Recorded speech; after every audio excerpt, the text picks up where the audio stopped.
राधे राधे बच्चों। आज हम पढ़ेंगे class 12th chemistry second chapter यानी कि इकाई 2 विद्युत रसायन के इम्पोर्टेंट क्वेश्चन। इसमें आपके 9 कुल नंबर यानी कि 9 नंबर का आने वाला है इस चैप्टर में, तो बिल्कुल अच्छे से पढ़ लें।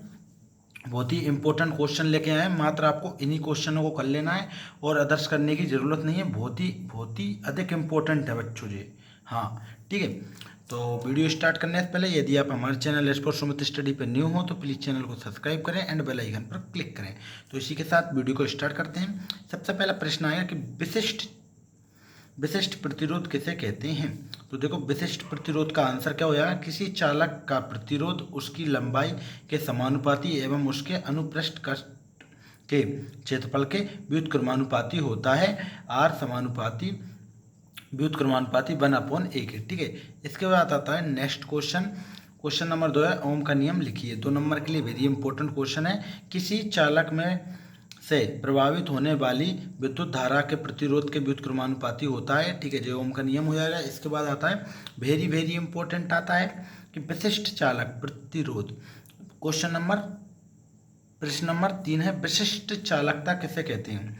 किसी विद्युत अपघट्य पदार्थ के विलयन के विशिष्ट प्रतिरोध के व्युत्क्रम को उस विलयन की विशिष्ट चालकता कहते हैं। इसे के यानी कि कप्पा से प्रदर्शित करते हैं। विशिष्ट चालकता को किससे प्रदर्शित करते हैं बच्चों, कप्पा से प्रदर्शित करते हैं। ये भी आपसे क्वेश्चन में पूछा जाएगा। और सेल स्थिरांक किसे कहते हैं, ये आपसे 2 नंबर के लिए वेरी इंपॉर्टेंट क्वेश्चन है।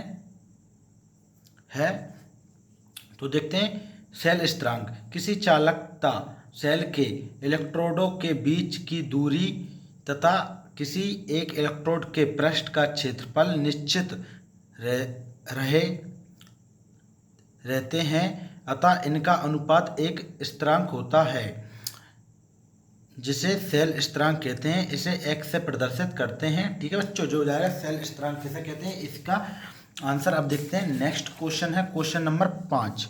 बहुत ही इंपॉर्टेंट क्वेश्चन है और जो बहुत बार आया भी है। तो देखो, प्रश्न नंबर 5 है कि फैराडे के विद्युत अपघटन के नियम लिखना है। तो प्रथम नियम क्या है, किसी विद्युत अपघटन के विलयन में विद्युत धारा प्रभावित करने पर किसी इलेक्ट्रोड पर जमा होने वाले पदार्थ की मात्रा विलयन में प्रभावित होने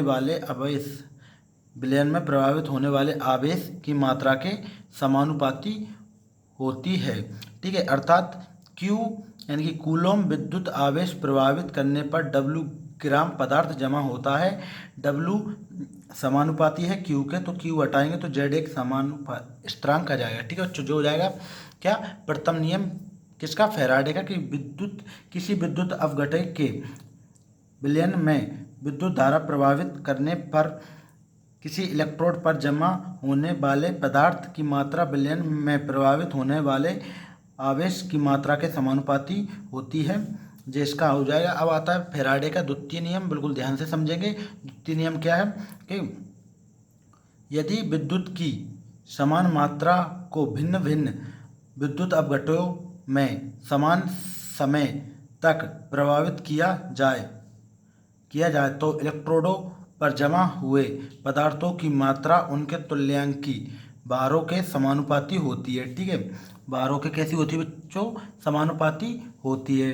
तो W समानुपाती E, तो W स्थिरांक क्या आएगा, स्थिरांक आ जाएगा इंटू E। ठीक है, जो हो जाएगा आपका फैराडे का द्वितीय नियम। इसका स्क्रीनशॉट ले लीजिए बच्चों, बहुत ही इंपॉर्टेंट क्वेश्चन है। फिर उसके बाद आ जाएगा संचारण किसे कहते हैं। ठीक है, तो देखो संचारण किसे कहते हैं कि वायुमंडल में उपस्थित गैसों तथा नमी द्वारा धातुओं का धीमी गति से यौगिकों में परिवर्तित हो जाने की क्रिया को संचारण कहलाती है। ठीक है बच्चों, जो हो जाएगा आपका क्वेश्चन नंबर 3। बिल्कुल अच्छे से याद कर लेना है। क्वेश्चन नंबर 3 के बाद आता है आपका क्वेश्चन नंबर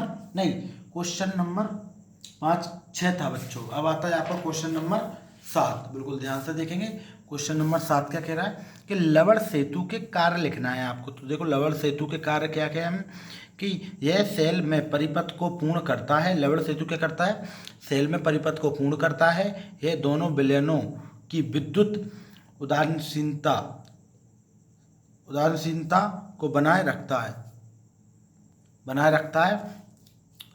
यह परिपथ को पूर्ण करता है। यह क्या करता है? लवण सेतु परिपथ को पूर्ण करता है। फिर आता है वेरी वेरी इंपॉर्टेंट 5 नंबर के लिए, बिल्कुल बच्चों इसको बिल्कुल कर ही लीजना।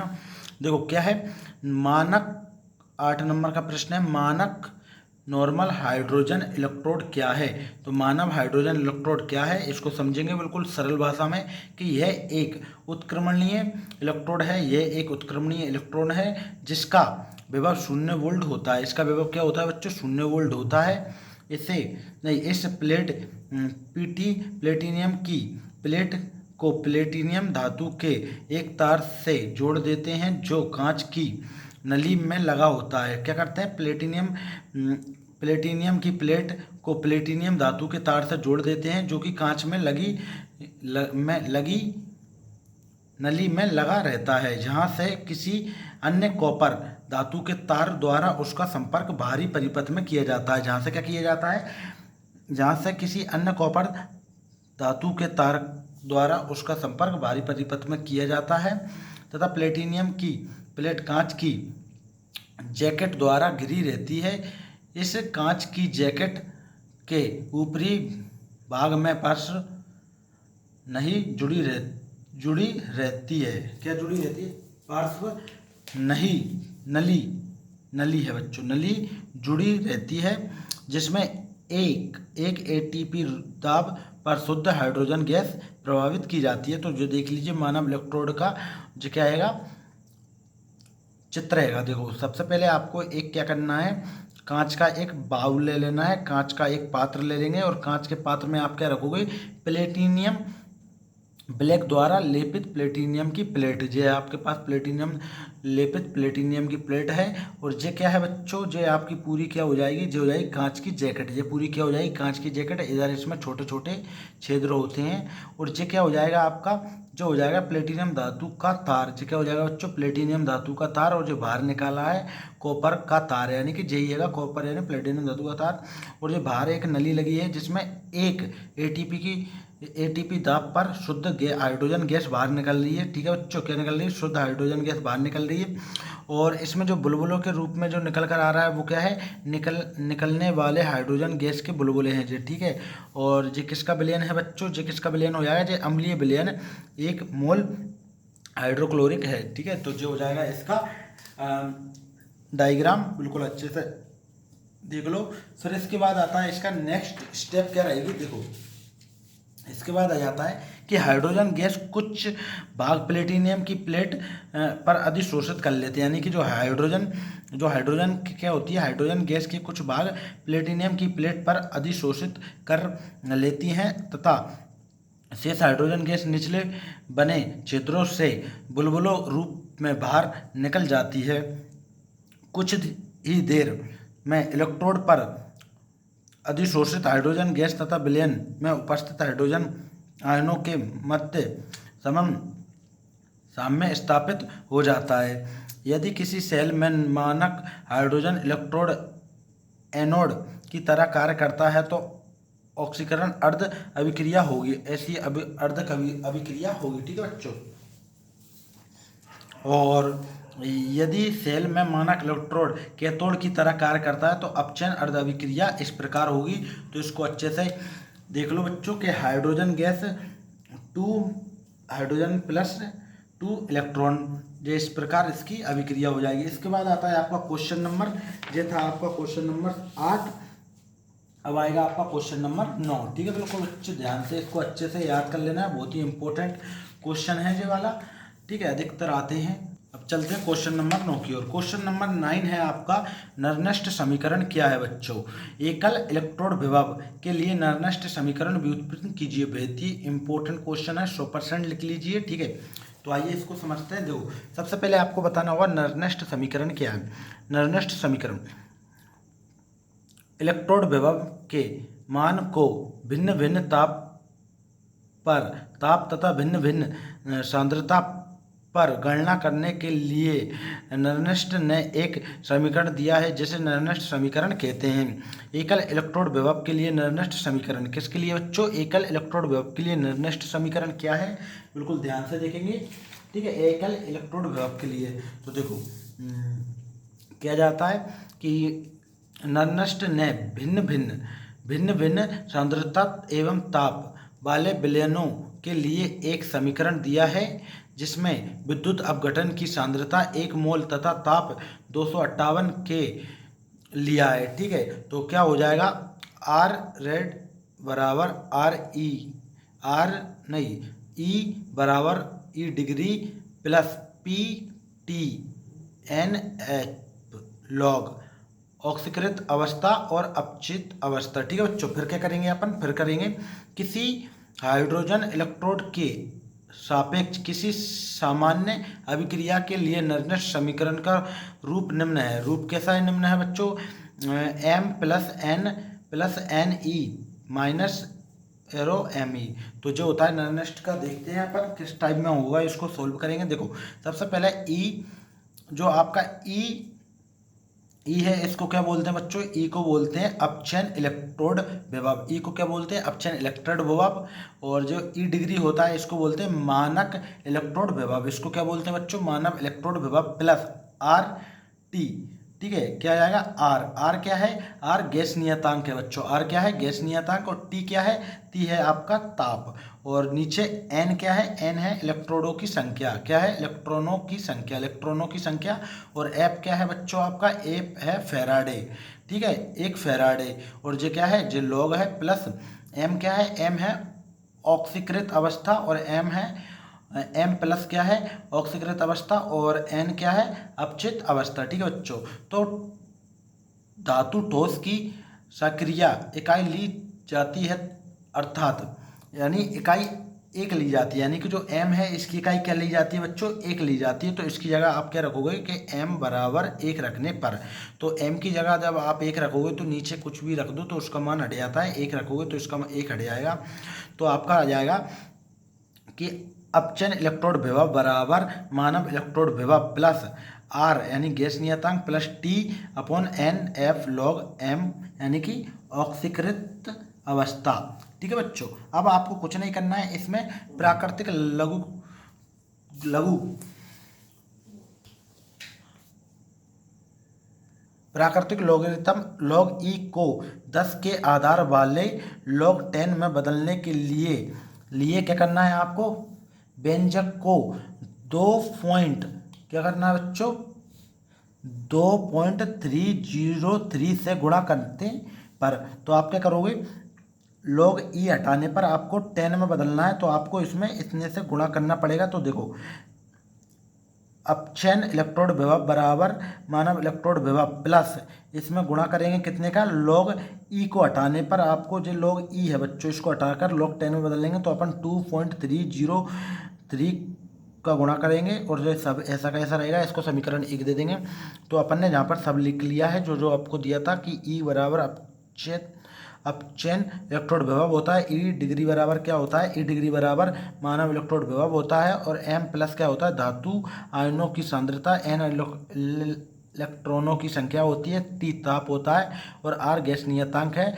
और गैस नियतांक कितना रखेंगे, आप रखोगे 8.314 joule kelvin inverse mole inverse. ठीक है बच्चों, और एक फेराडे बराबर कितना होता है, एक फेराडे बराबर होता है 96500। ठीक है, तो अपन ने कुछ नहीं किया है, सबका अपन ने वैल्यू रख लिया है जहाँ से देखकर कि गैस अपचयन इलेक्ट्रोड विभव बराबर मानव इलेक्ट्रोड विभव प्लस 2.304 आर। ठीक है जी, अपन ने सब मान जहाँ से देखकर ऊपर से लिख लिए हैं और इनको अपन सॉल्व कर लेंगे। तो आपका लास्ट में जाएगा ई बराबर E degree plus 0.0591 upon N log 10 M plus, इसको बोलेंगे अपन एकल इलेक्ट्रोड विभव के लिए निर्दिष्ट समीकरण। ठीक है बच्चों, ये था आपका निर्दिष्ट समीकरण, इसको एक बार और अच्छे से देख लो और इसका स्क्रीनशॉट ले लीजिए बच्चों। निर्दिष्ट समीकरण बहुत ही इंपॉर्टेंट है, ये यहाँ से स्टार्ट हो जाएगा, ये इसके बाद आपका जय जाएगा, इसको अच्छे से देख लो। ठीक है, इसके बाद आएगा आपका क्वेश्चन नंबर 10 यानी कि आज की क्लास का लास्ट क्वेश्चन है, तो बिल्कुल ध्यान से देखेंगे। ठीक है, क्वेश्चन नंबर 10 क्या कह रहा है, बिल्कुल ध्यान से देखो बच्चों, बहुत ही इंपॉर्टेंट है। क्वेश्चन नंबर 10 आ जाता है आपका कोलरोस का नियम। कोलरोस का नियम क्या है, कोलरोस के नियम के लिए अनुप्रयोग लिखना है। कोलरोस का नियम, किसी विद्युत अपघटन की अनंत तनुता पर जब समस्त विद्युत अपघटनीय अनियता हो जाता है आयनित हो जाता है, तब अंतर आयनित आकर्षण बल नगण्य हो जाता है। तब विद्युत अपघटक की आणविक चालकता का मान उसके धन आयनों और ऋण आयनों की अनंत तनुता पर आयन चालकताओं के योग के बराबर होता है। तो जो क्या हो जाएगा, इसको देखो, योग के बराबर हो जाएगा। जो कोलरोस का नियम है, ठीक है बच्चों। इसमें अपन समझेंगे कि जो जे है इसको बोलते हैं अनंत तनुता पर मोल चालकता। इसको क्या बोलेंगे, अनंत तनुता पर मोलर चालकता। और इसको क्या बोलते हैं आप, इसको बोलते हैं अनंत तनुता पर धन आयनों की चालकता। और इसको क्या बोलते हैं, इसको बोलते हैं अनंत तनुता पर ऋण आयनों की चालकता। जो C+ है उसको बोलेंगे धन आयन की संख्या, और जो A- है इसको बोलेंगे ऋण आयन की संख्या, ठीक है बच्चों। फिर इसके बाद आता है आपका नेक्स्ट आगे का पार्ट में कोलरोस के नियम के अब अनुप्रयोग देखेंगे, ठीक है बच्चों। कोलरोस के नियम के अनुप्रयोग क्या क्या है, बिल्कुल ध्यान से समझ लेंगे। कोलरोस के नियम के अनुप्रयोग, तो अब देखेंगे कोलरोस के नियम के अनुप्रयोग। कोलरोस के नियम के क्या अनुप्रयोग है। पहला अनुप्रयोग है कि दुर्बल विद्युत अपघट्यों की अनंत तनुता पर मोलर चालकता ज्ञात करने में देखो, दुर्बल विद्युत अपघटन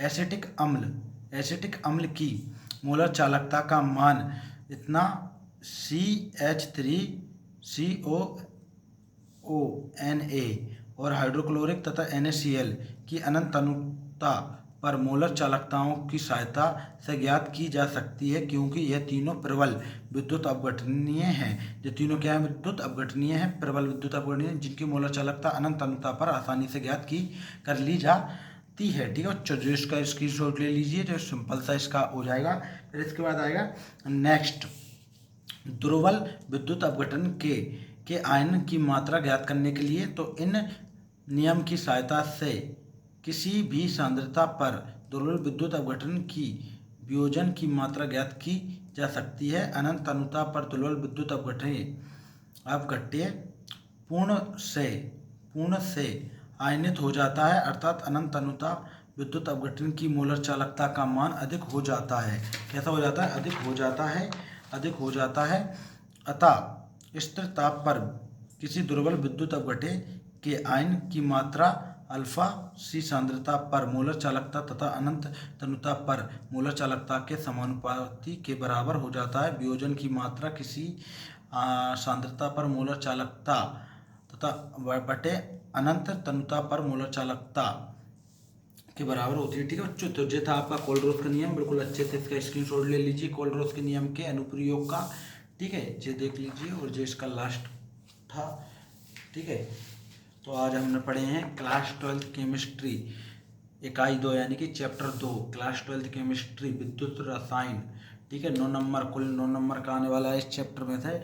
चैप्टर नंबर 2 है। वीडियो अच्छी लगी हो तो वीडियो को लाइक करें, एंड चैनल पर न्यू हो तो चैनल को सब्सक्राइब करें।